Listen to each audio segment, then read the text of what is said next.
হরে কৃষ্ণ। শ্রীমদ্ ভগবদ গীতা কি এবং কেনই বা আমরা শ্রীমদ্ ভগবদ গীতা পড়ব? বর্তমান সমাজে শ্রীমদ্ ভগবদ গীতা পাঠের কতটুকু গুরুত্ব রয়েছে? আদৌ কি শ্রীমদ্ ভগবদ গীতার কোনো গুরুত্ব রয়েছে আজকাল সমাজে? মানুষ খুব সুন্দরভাবে তো তাদের জীবনযাত্রা নির্বাহ করছে, তাহলে শ্রীমদ্ ভগবদ গীতা পাঠের কি প্রয়োজন? তো প্রভুপাদ এই প্রসঙ্গে বলেছেন যে ভারতবাসীর অবস্থা হচ্ছে আপন ধন বিলাই দিয়ে পরের দুয়ারে ভিক্ষা চায়। তো ভারতবাসীরা তাদের নিজের যে ধন সেই ধন বিলিয়ে দিয়েছে এবং পরের দুয়ারে গিয়ে ভিক্ষা চাইছে। তো কেন শিল প্রভুপাদ এরকম একটি কথা বললেন যে ভারতবাসীরা নিজের আপন ধন বিলাই দিয়ে পরের দুয়ারে ভিক্ষা চায়? এই কথাটি বোঝার জন্য আপনাকে এই সম্পূর্ণ ভিডিওটি মনোযোগ সহকারে দেখতে হবে। প্রত্যেক মানুষের জীবন ধারণের জন্য প্রভূত জ্ঞানের প্রয়োজন হয় এবং সেই জ্ঞান অর্জনের জন্য সারা পৃথিবীতে অসংখ্য স্কুল, কলেজ, ইউনিভার্সিটি, বিভিন্ন শিক্ষা প্রতিষ্ঠান রয়েছে। সেখানে খুব সুন্দরভাবে পরিকাঠামোগত জ্ঞান ও বিজ্ঞান অর্জনের সুব্যবস্থা রয়েছে এবং তার উদ্দেশ্য কি? সেই সমস্ত জ্ঞান অর্জনের একমাত্র উদ্দেশ্য হচ্ছে তার জীবনকে আরো ভালোভাবে উপভোগ করবে, সে আরো ভালো ইন্দ্রিয় সুখ উপভোগ করবে। এইভাবে শুধু মানুষের মধ্যে সেই ইন্দ্রিয় ভোগের প্রবণতা বৃদ্ধি পাচ্ছে। আর সেই ইন্দ্রিয় ভোগ করতে গিয়ে মানুষ প্রতিনিয়ত দেখা যায় একে অন্যের প্রতি হিংসা, কি করে একজনকে ছোট করা যায়, সে কি করে আরো বেশি করে সুখ ভোগ করবে, প্রতিনিয়ত এক প্রতিযোগিতার সম্মুখীন। এবং সেগুলা করতে গিয়ে মানুষ একটা সময় সে অসহায় এক দুঃখের সম্মুখীন হয়ে যায়, সে হতাশ হয়ে যায়, তার জীবনে নেমে আসে এক অসহনীয় দুঃখ। আজকে বিশ্বের মানুষ যদি একটু গভীরভাবে চিন্তা করে তাহলে তারা উপলব্ধি করবে যে প্রকৃতপক্ষে মানুষ যে প্রকৃত সুখ, প্রকৃত শান্তি কেউই পাচ্ছে না, প্রকৃত সুখে নেই। তো বর্তমান সমাজে মানুষ সুখ অন্বেষণ করছে, বাইরে অন্বেষণ করছে। কোথায় অন্বেষণ করছে? অন্য একটা কোনো বস্তুর মধ্যে সুখ অন্বেষণ করছে। কিন্তু ভগবান ভগবদ গীতায় ৫ম অধ্যায়ের ২৯ নম্বর শ্লোকে বলে দিয়েছেন যে একমাত্র আমি হচ্ছি সমস্ত ভোক্তা, সমস্ত যজ্ঞের পরম ভোক্তা, সমস্ত তপস্যার একমাত্র মালিক। সেই কথা যদি কেউ জানতে পারে সে একমাত্র শান্তি লাভ করতে পারে। আজকে বিশ্ববাসী যেখানে তাদের টেকনোলজি, সায়েন্স নিয়ে যেখানে আজকে দুঃখী, যে সমস্ত জিনিস নিয়ে আজকে তারা দুঃখ অনুভব করছে, সেখানে ভারতবাসী সেই বিশ্বের কাছে গিয়ে দুঃখ চাইছে যে আমাদেরকে দুঃখ দাও, আমরা সুখ, আমাদের কাছে সুখের সমস্ত কিছু রয়েছে কিন্তু আমরা সুখ চাই না। সুখের বস্তুটি কি? হচ্ছে এই যে সুখ। এখানে সুখ পাওয়ার সমস্ত কিছু তত্ত্ব এখানে রয়েছে, কিন্তু ভারতবাসী আমরা সেটা চাই না। ভারতবাসী আমরা দুঃখ চাই, যে কোথায় গেলে আমরা দুঃখ পাবো, আমাদেরকে দুঃখ দাও। আজকে যে সমস্ত দেশ, Africa, America, Europe, Japan, China, সমস্ত দেশ আজকে এই ভগবদ গীতার জ্ঞান নিয়ে, এই যে শ্রীমদ্ ভগবদ গীতা, এই শ্রীমদ্ ভগবদ গীতার জ্ঞান নিয়ে সারা পৃথিবীর বিশ্ববাসী আজকে যেখানে তাদের জীবনকে সার্থক করে তুলেছে, তাদের জীবন আজকে সুখময় হয়ে উঠেছে। আজকে আমাদের ভারতবাসী সেখানে এই ভগবদ গীতার জ্ঞানকে ত্যাগ করেছে, যার ফলে আপনারা দেখতে পাচ্ছেন এত বিবাহ বিচ্ছেদ, আজকে যুব সমাজ এত নেশাগ্রস্ত হচ্ছে। আজকে ভারতবর্ষের শিক্ষা ব্যবস্থা যদি এত উন্নত হয় তাহলে ভারতবর্ষের যুব সমাজ আজকে কেন নেশাগ্রস্ত হচ্ছে? আজকে কেন অল্পতেই তারা সুইসাইড করছে? আজকে প্রত্যেক দিন আপনি যখন পেপারের খবরের কাগজ খুলবেন তখন আপনি দেখবেন প্রতিনিয়ত কোনো না কোনো, প্রত্যেক দিন কিছু না কিছু দুর্ঘটনা রয়েছে। হ্যাঁ, কত অপঘটনা, কত রকমের নির্যাতন, কত রকমের কিছু রয়েছে। একটা দেশ আরেকটা দেশকে মারার জন্য কত রকমের অর্থ ব্যয় করছে, কত রকমের মারণাস্ত্র তৈরি করছে। আজকে ১ বছর, আপনারা জানেন, আপনারা সবাই নিউজ চ্যানেল দেখেন, আজকে ১ বছরের উপরে হয়ে গেছে রাশিয়া এবং ইউক্রেনের যুদ্ধ চলছে।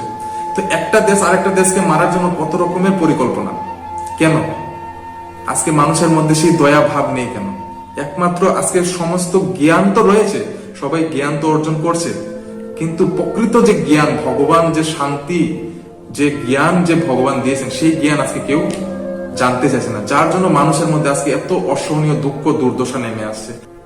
বিপর্যয়, মানুষের জীবনে একটা এত বড় একটা বিপর্যয় নেমে আসছে।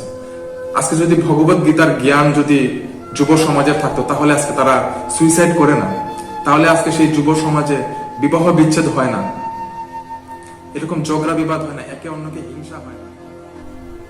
আমাদের বর্তমান সমাজে মানুষ সবসময় একটা অন্ধবিশ্বাস বা একটা ভুল ধারণার মধ্যে থাকে যে ভগবত গীতা পড়লে পরে আমি সাধু হয়ে যাব, যে নয়, এই ভগবত গীতা সাধু সমাজের জন্য, এই ভগবত গীতা হচ্ছে সন্ন্যাসীদের জন্য, ত্যাগীদের জন্য। যে না, এই ডাউট আপনারা আজকে ক্লিয়ার হয়ে যান।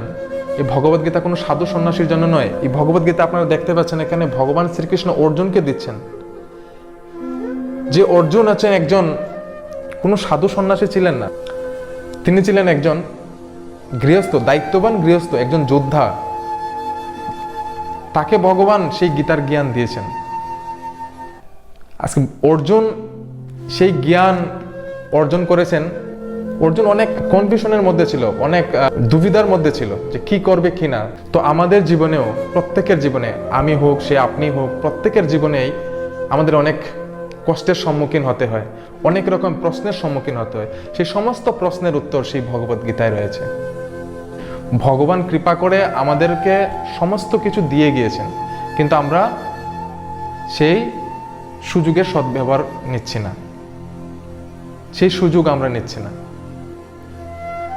আমরা দুঃখী হতে চাই, আমরা ফরেন কালচার আমরা অনুসরণ করতে চাই, যার জন্য আমাদের জীবনে আজকে এত দুঃখ। তো এই জন্যই শিল প্রভুপাদ বলেছিলেন যে আজকের ভারতবাসীদের অবস্থা হচ্ছে আপন ধন ভিলাই দিয়ে পরের দরে ভিক্ষা চায়। কারণ ভারতবাসীদের কাছে সুখী হওয়ার মতো সমস্ত কিছু রয়েছে। তো এমন এক সংকট পরিস্থিতিতে যদি অর্জুন সেই যুদ্ধক্ষেত্রে যদি গীতা অর্জন করতে পারে, তাহলে আমরা কেন বলবো যে আমাদের সময় নেই, আমাদের এখন গীতা পড়ার বয়স হয়নি। গীতা হচ্ছে বৃদ্ধ বয়সে পড়ার জন্য, যখন চোখে দেখবো না, কানে শুনবো না, তখন আমরা গীতা পড়ব। গীতা মৃত্যুর জন্য নয়, গীতা হচ্ছে বাঁচার জন্য। তো কি করে আমরা বাঁচতে পারি? তো বাঁচার জন্য শিক্ষা লাভ করতে হলে আমাদেরকে গীতা অধ্যয়ন করতে হবে। কৌমারেত আচারেতে প্রাজ্ঞ, ছোট্ট বয়স 5 বছর বয়স থেকে আমাদেরকে ভগবত ভক্তির শিক্ষা, ভক্তিতত্ত্ব শিক্ষা অর্জন করতে হবে। এই ভগবত গীতার জ্ঞান শিক্ষা অর্জন করতে হবে। সর্বোপনিষদ গাব দুগ্ধা গোপাল নন্দনা পার্থবৎস সুধীর ভোক্তা দুগ্ধং গীতামৃতম মহৎ। তো এই শ্লোকে বলা হয়েছে সমস্ত উপনিষদের মধ্যে শ্রেষ্ঠ বা সার, সমস্ত উপনিষদকে একটি গাভীর সঙ্গে তুলনা করা হয়েছে, এবং গীতা হচ্ছে সমস্ত উপনিষদের সার। যে গীতার আরেক নাম হচ্ছে গীতোপনিষদ। মানুষের কাছে আজকে সমস্ত শাস্ত্র পড়ার সময় নেই, এবং সমস্ত শাস্ত্র পড়তেও হবে না।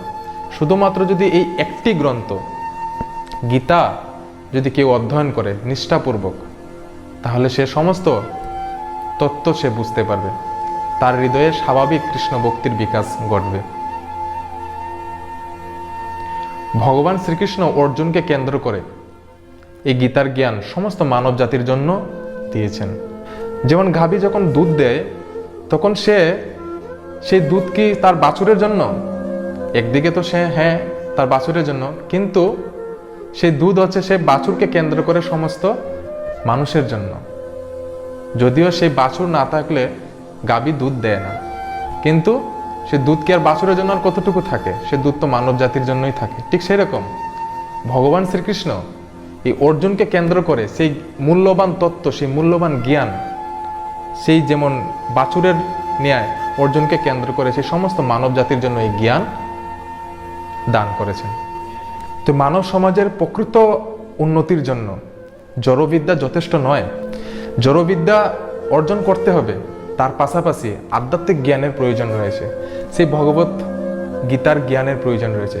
সেই ভগবত গীতা কোনো ধর্মীয় গ্রন্থ নয়, সেই ভগবত গীতাকে আমরা আমাদের গাইড হিসাবে নিতে হবে। ভগবত গীতা হচ্ছে একটা গাইড, একটা ম্যানুয়াল। আমরা যখন বাজার থেকে কোনো জিনিস কিনি, যে কোনো একটা মেশিনারি জিনিস কিনি, সেটা fridge, television, mobile, telephone, refrigerator, যে কোনো কিছু ইলেকট্রনিক্স জিনিস কিনি, তার সঙ্গে একটা ম্যানুয়াল থাকে যে কী করে আমরা সেটাকে অপারেট করব, কী করে সুন্দরভাবে সেটাকে আমরা পরিচালনা করব।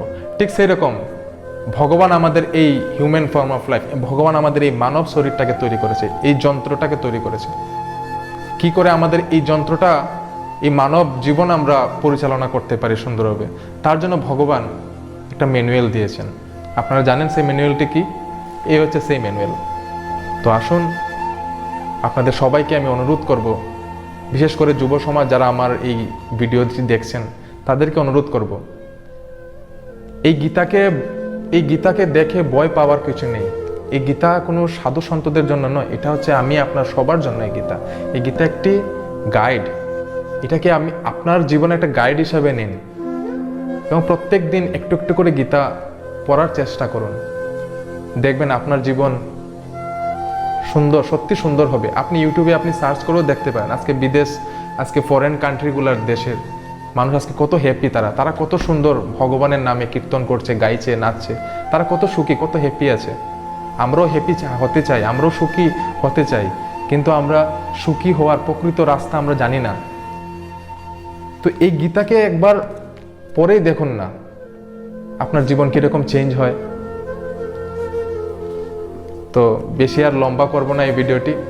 যদি আপনাদের এই ভিডিওটি ভালো লাগে, অবশ্যই আপনার প্রিয়জনের সঙ্গে, ভাই বন্ধু সবার সঙ্গে শেয়ার করবেন এবং এরকমই সুন্দর সুন্দর আরও ভক্তি বিষয়ে, ভক্তিতত্ত্ব জানতে আমাদের এই চ্যানেল ভক্তিতত্ত্বকে অবশ্যই সাবস্ক্রাইব করবেন। আপনাদের সবাইকে অসংখ্য ধন্যবাদ। হরে কৃষ্ণ। জয় শিল প্রভুপাদ কি জয়।